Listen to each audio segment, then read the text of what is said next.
Welcome everyone to Discover This. Today we got the story about the murders of a number of Catholic priests. And these happened in the 1980s and one happened in the 90s.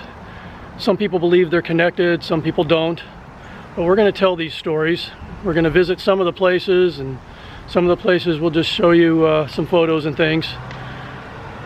But you know, there used to be a time when churches were off limits, you know.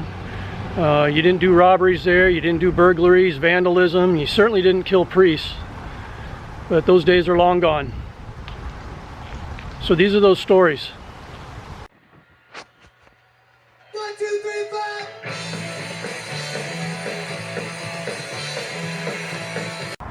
In 1979, Father Patrick Ryan was assigned to St. William's Catholic Church in Denver City, Texas. Father Ryan had a habit of picking up hitchhikers along the roadways he would travel. On December 6, 1981, Father Ryan picked up a hitchhiker by the name of James Rios. Rios was headed to Hobbs, New Mexico to look for work. The two men ended up at a bar drinking beer and vodka. Father Ryan had introduced himself to Rios as John. Father Ryan later dropped Rios off outside the rectory at St. William's. The two men reportedly had several friendly encounters for the next 2 weeks. Then on December 20th, Rios claims that Father Ryan had attacked him in the rectory living room of St. William's. The next morning, December 21, Rios found a check for $750 from Father Ryan in his mailbox. Now, Rios needed to get his truck from a bail bondsman in Hobbs, New Mexico. Rios had been arrested for drunk driving without a license, and the bail bondsman kept the truck as collateral. So he needed a ride, and the only person he could think of that would help him was Father Ryan. Father Ryan picked Rios up and they headed towards Hobbs. Along the way, Father Ryan picked up a hitchhiker, a middle-aged black gentleman. They got to the bail bondsman's office and Father Ryan dropped off Rios. He waited a few minutes and then drove off. That was confirmed by other witnesses. On his way out of Hobbs, Rios saw the black gentleman hitchhiker that Father Ryan had picked up. The hitchhiker told Rios that Father Ryan had dropped him off and drove off. Rios made a number of stops on his way out of Hobbs, culminating with getting a speeding ticket shortly after midnight. Now, on the evening of December 21st, Father Ryan was making dinner in his rectory at St. William's. For some reason, he turned off the stove and left his steak and potatoes on the stove and drove 94 miles to Odessa, Texas. Sometime between 7:30 and 8 p.m., Father Ryan checked into the Sage and Sand Motel in Odessa. He gave the clerk a fake name. He was assigned room 126. The next morning, the maid opened the door to 126, and there were obvious signs of a struggle. There was blood on the wall, the mattress was on the floor, the air conditioner had been ripped out of the wall, the phone was shattered, the headboard was splintered, clothes were thrown everywhere, and several beer cans and cigarette butts were on the floor. And there was the body of Father Ryan. He was lying face down, nude, with his hands tied behind his back, and there were abrasions on his body. When Father Ryan didn't show up to Christmas Eve Mass, a missing persons report was filed in Denver City, and Odessa police said they had an unidentified body. Father Ryan was identified on December 26th. One thing led to another, and police got a hold of James Rios. Rios relayed all his stories about Father Ryan. Now, Father Ryan's car wasn't at the Odessa Motel, the Sage and Sand. It was actually found at a moose lodge in Hobbs, New Mexico. Police took Rios to Hobbs and he identified the car. During the investigation, much later, two teenagers in Hobbs identified Father Ryan's photo and said he had approached them looking for sex. Now fast forward to November 18th, 1982. Rios was drunk and he called 911 and told the operator that he had killed a priest. When police showed up to the motel Rios was at, he said he had killed Father Ryan. Rios was arrested and put on trial and was found guilty of the murder of Father Ryan. After he sobered up in jail before the trial, he claimed he was innocent. He started claiming that from the get-go, as soon as he sobered up. Well, he was convicted and he was sentenced to 38 years in prison. Now, years later, people, including the original prosecutors, started looking at Rios's alibi. Turns out he had an airtight alibi all along, but no one wanted to investigate because he had confessed. After 20 years in prison, Rios was let out on parole due to this new investigation.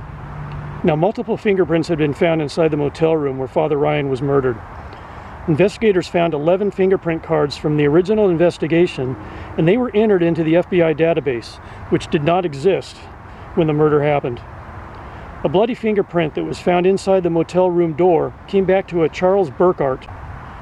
A bloody thumbprint found on the shower head in the motel belonged to a Bobby Collins. And a fingerprint found on a plastic cup in the room came back to a Gary Ehrman. In addition, investigators could not eliminate Bobby Collins as a source of the fingerprint found on the cruise control of Father Ryan's car, and also the bloody fingerprint found on one of Father Ryan's discarded credit cards. Now, Ehrman had actually checked into the Sage and Sand Motel 1 hour after Father Ryan. Unfortunately, all three of these men were deceased by the time their names came up in the investigation. So while they are persons of interest in the murder of Father Ryan, his murder still remains unsolved to this day. Now, this one is the odd one out, but stay with me on this. Father James Anderson was an Episcopal priest, very similar to Catholicism, in Townsend, Montana. He served at St. John's Episcopal Church. He was last seen traveling east along Highway 12 towards White Sulphur Springs on June 13, 1982. Now, there were no indications that Father Anderson was looking to leave or disappear, but he did have some things going on in his life. He was separated from his wife and he had filed for divorce. They were fighting over custody of their 2 children. In addition, he was having problems at work and may have been looking at termination from his position at the church. He was reported missing, and during a search of his residence, investigators found his sermon he had written on his desk, but some things were missing. His address book, a treasured Afghan, and a pistol. Investigators monitored his credit cards, bank accounts, and social security number, but there was never any activity after he disappeared. Then in October of 1982, Father Anderson's silver Volkswagen Scirocco was found abandoned in a heavily wooded area of White's Gulch in the Big Belt Mountains area. The car appeared to have been purposely hidden. It was not visible from the road or from the air. Anderson's wife said he was not a good driver, and she didn't think he would have been able to drive to where that car was found and traverse all those rough roads. She also didn't believe he would walk away on purpose because he loved his children and wouldn't have wanted to hurt them in any way. Searchers turned up several of Father Anderson's belongings. His prayer book, an Old Testament Bible, his eyeglasses, and his clerical collar were found about a half a mile from his car. They were found on a ridge overlooking Townsend and Canyon Ferry Lake. Father Anderson was declared legally dead 7 years after his disappearance. This case is still unsolved.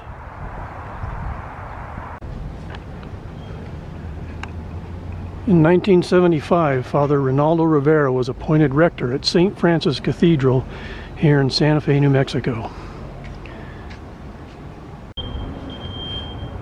On the evening of August 5th, 1982, a call came into the cathedral here, and Father Patrick Gerard answered the phone.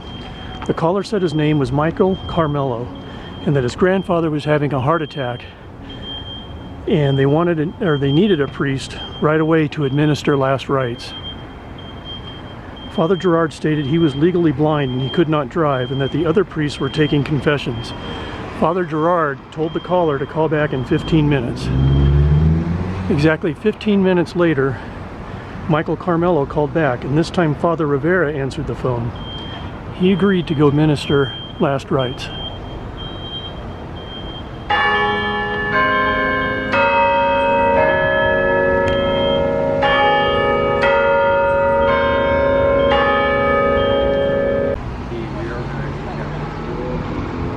The caller said he would meet Father Rivera at the La Bajada rest stop south of Santa Fe on I-25, and then he would drive the father to their home near Waldo, east of I-25. So this is European church.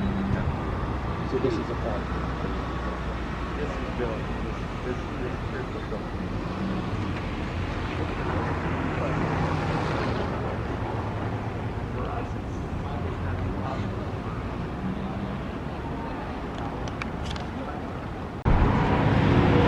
And Father Rivera got to the La Bajada rest stop, where he supposedly met who he was looking for.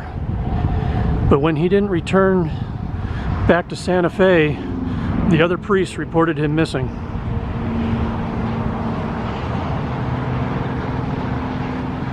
There's I-25 right there. So it's believed that when Father Rivera got to the La Bajada rest stop, he met up with whoever was there to meet him, possibly this Michael Carmelo. And it's believed that they left the La Bajada rest stop and went south to the very next exit, which is Waldo Canyon Road. And if they were going to be heading towards the community of Waldo, New Mexico, they would have headed east on Waldo Canyon Road. So after Father Rivera was reported missing, there was 2 days of searching, and then on August 7th, 1982, Father Rivera's body was found off a dirt road about a mile from the exit of Waldo Canyon Road, off of I-25, headed towards Waldo. He had been shot in the abdomen. His hands had been bound, and a mark on his neck seemed to indicate a wire had been around his neck. Other evidence indicated he had been bound and restrained for some time. Police found that the payphone at the La Bajada rest stop was broken, so the call to St. Francis Cathedral had to have come from somewhere else. Now, also on August 7th, 1982, Father Rivera's car was found, but not at the La Bajada rest stop. It was found at a rest stop east of Grants, New Mexico, and west of Albuquerque off of the I-40, about 110 miles from St. Francis Cathedral. The doors were locked, the keys were missing, and the gas tank was empty. No blood stains inside the car. It had been wiped clean. No trace of anyone who drove the car. Robbery did not appear to be a motive. The only thing missing was Father Rivera's last rites kit, which included a prayer book, a vial of holy oil, a communion wafer, a candle, and a crucifix. Father Rivera's murder is still unsolved to this day. Father Benjamin Carrier was the priest here at Our Lady of Light Catholic Church in Descanso, California.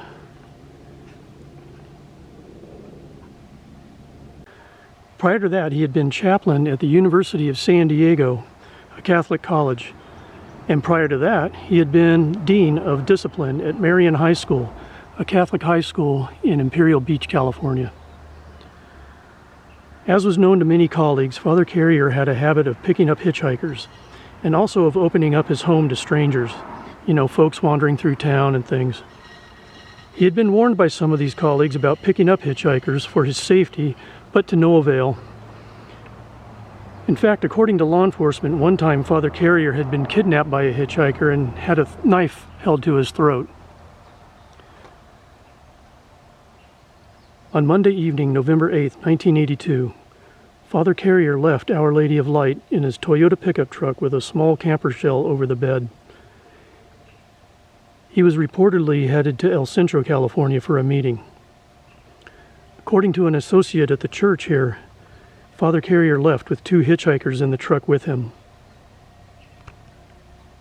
And Father Carrier headed through the town of Descanso on his way to the highway, Interstate 8, that would take him to El Centro.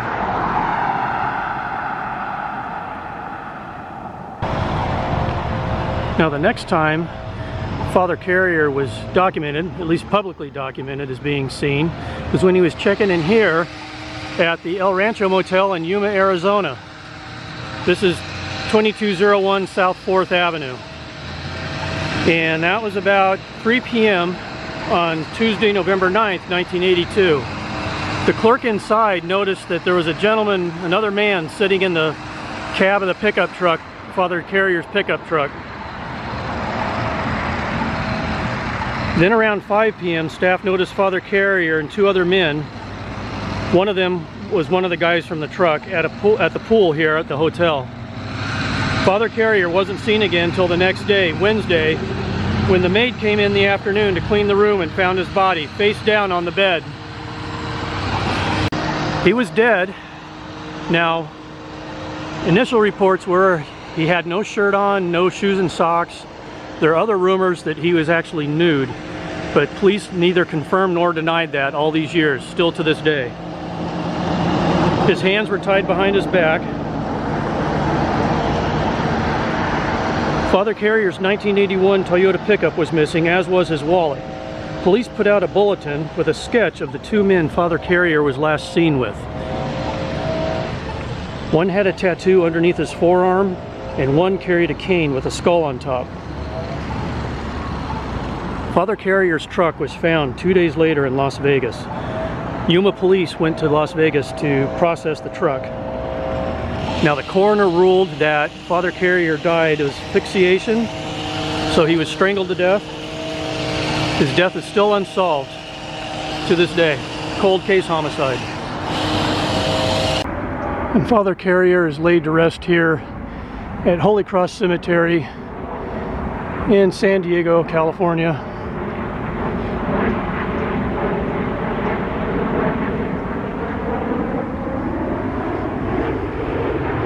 It says Father Benjamin J. Carrier, September 9th, 1928 to November 10th, 1982. A good man.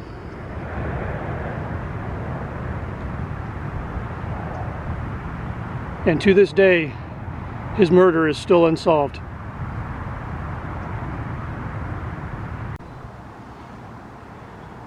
Father John Patrick Carrigan was a Catholic priest at Sacred Heart Catholic Church in Ronan, Montana. On Friday, July 20th, 1984, Father Carrigan went for a walk around Ronan. Father Carrigan was new to Sacred Heart. He'd only been there for 2 days. For the 2 years prior, he had been at a parish in Plains, Montana. Around 11 p.m., Father Carrigan walked into the bakery that was across the street from Sacred Heart, and he was chatting with some of his parishioners. The next day, Saturday, Father Carrigan did not show up for his first Mass of the day.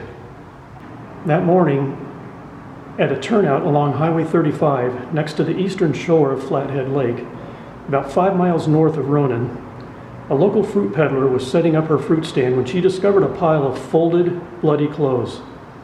The items included a shirt, shoes, and a windbreaker jacket. She immediately called the police. Father Carrigan was reported missing on Monday, and later that day, those clothes were identified as his. The blood matched his blood type. Hairs found on the clothes matched his hair. There was a $100 bill still in the shirt pocket. The shirt had no marks from a bullet, knife, or other weapon.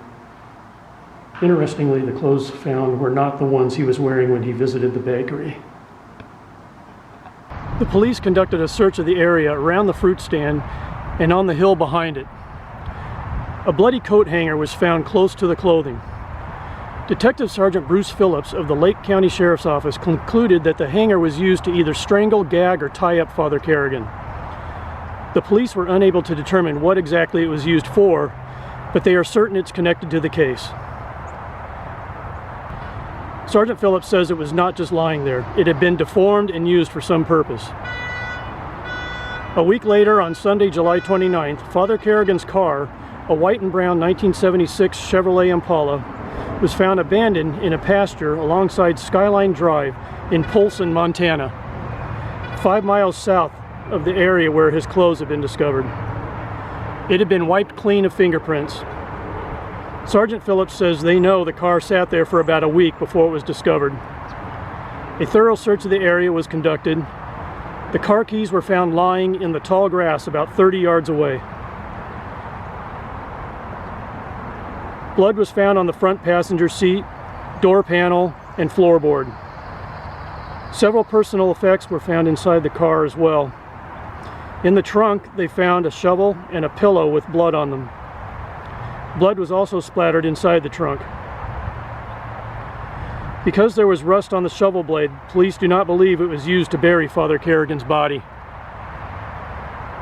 The police were surprised to find $1,200 in Father Carrigan's wallet, which was also in the trunk, in a box labeled wallets. According to Sergeant Phillips, the money was not hidden in the wallet.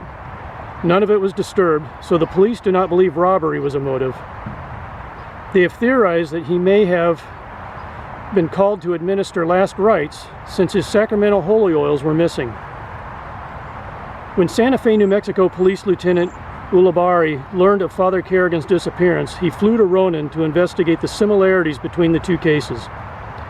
He says that in both cases, the killer wanted people to know that he killed a priest by leaving evidence behind.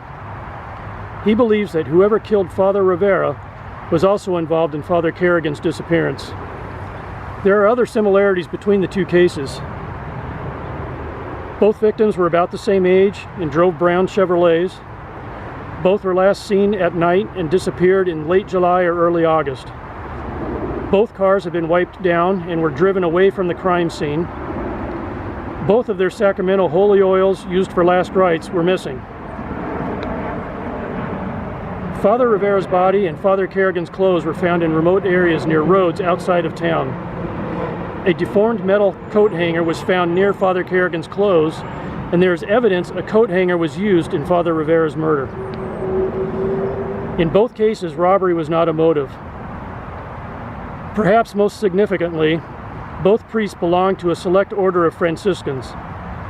It was also discovered that Father Carrigan had been at a monastery in Jemez Springs, New Mexico, for 3 months in the spring of 1983 for further education.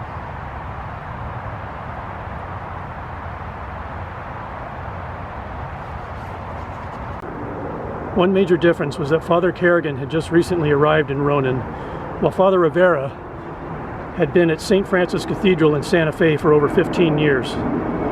The other major difference was that Father Carrigan's body was never found. Although Lieutenant Ulibarri believes the cases are connected, other investigators disagree. In July 1985, investigators stated that they had a possible suspect in Father Carrigan's case. The suspect was reportedly a former male lover of Father Carrigan's and was under surveillance in another state. Sources in contact with the suspect gave police information about his possible involvement. However, the suspect was never publicly identified or charged. Robbery is not believed to be a motive in this case. Some investigators believe it might have been a crime of passion.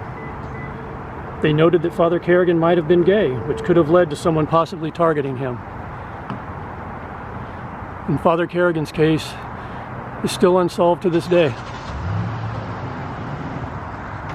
So the last case takes place here, right next to the Pacific Ocean, in the Pacific Beach area of San Diego, California.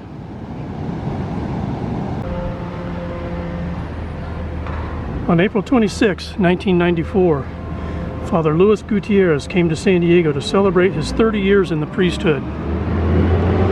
He loved coming to San Diego for his vacations, and this trip he brought along a fellow priest from the Los Angeles area. Father Gutierrez had been a priest at St. Paul's Catholic Church in Los Angeles for 9 years.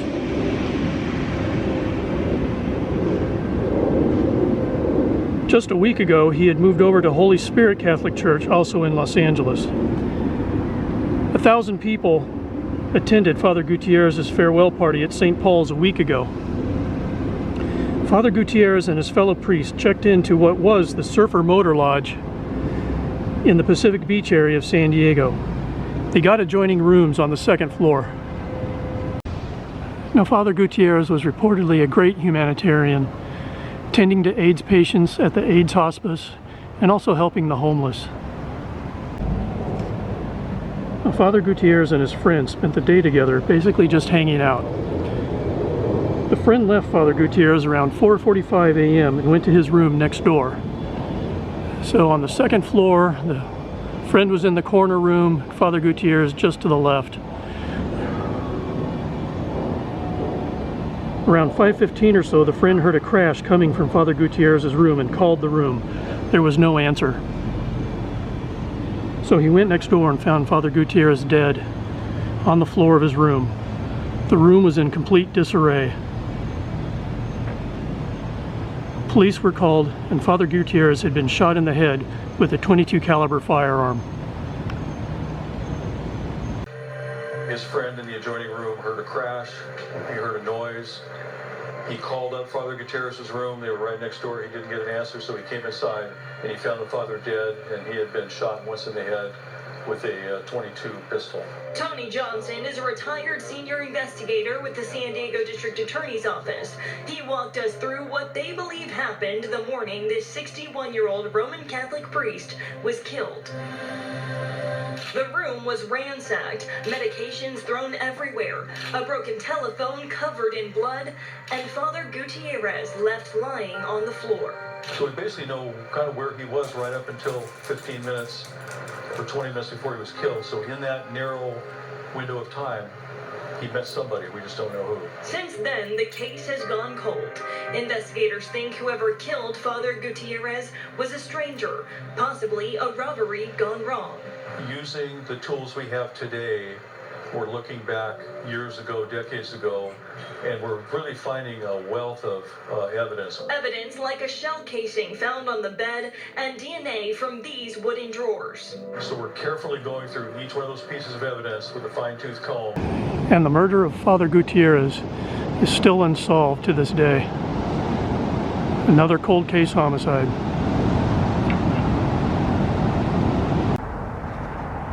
Now, one other thing we should mention in regards to this story is a place called Jemez Springs, New Mexico. It's J-E-M-E-Z. I'm assuming it's Jemez Springs. So in Jemez Springs, New Mexico, the Catholic Church operated a small retreat, and it was hosted by a little-known Roman Catholic religious order called the Holy Servants of the Paraclete. Here at this retreat, priests would receive counseling or therapy for pedophilia. This was well before the explosion of priest abuse cases hit the media. In fact, 60 Minutes did report on this facility decades ago. Many priests would be packed up and moved to this facility, and after their counseling or therapy had concluded, most would be shipped off to another Catholic church in another part of the country, away from the church that they had been removed from. The facility in Jemez Springs is no more. The church reportedly moved that, quote, retreat to somewhere around the St. Louis, Missouri area. But I bring this up, this dialogue about Jemez Springs, because there is speculation that some of these murdered priests had been at Jemez Springs. Nothing confirmed, at least by law enforcement, just rumors. But it was one thing that law enforcement did look into. And could a connection to Jemez Springs be the motive for some of these murders? So that's going to do it, ladies and gentlemen, for this story about these murdered priests. I appreciate you taking the time to watch. There's more to come, I guess, maybe if they get some results from DNA testing and things like that. But as of now, every single one of these cases is still unsolved. So you can research them yourself. You can Google all these different names and read more to some of these stories. But thanks again for taking the time to watch, and we will see you next time on Discover This.